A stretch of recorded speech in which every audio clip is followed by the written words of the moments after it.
السلام علیکم ورحمۃ اللہ وبرکاتہ۔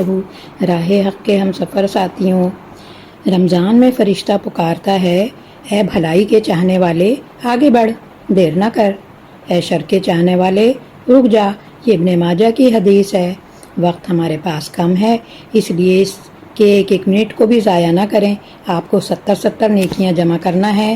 ایک مہینے میں ہم اس کی پریکٹس کریں گے تو باقی مہینوں میں بھی وقت کی قدر کریں گے۔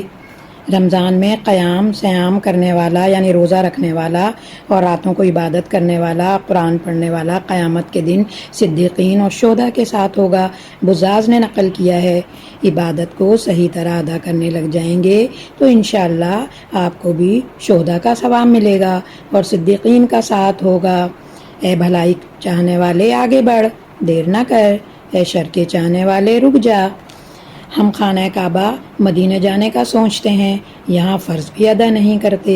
آپ صلی اللہ علیہ وسلم نے فرمایا، بہترین شخص وہ ہے جس کی عمر لمبی ہو اور وہ نیکیاں کرے۔ ہر دن ہمارے لیے نعمت ہے۔ یہ 5 نمازیں ہمارے نامہ اعمال کو بھاری کرتی ہیں۔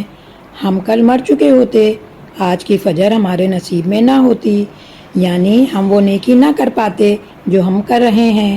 اس لیے ہر دن کو اہم سمجھیں، جو وقت ملے اس کو نیکیوں میں خرچ کریں تاکہ کل ہمارے درجے اللہ کے پاس زیادہ ہو سکیں۔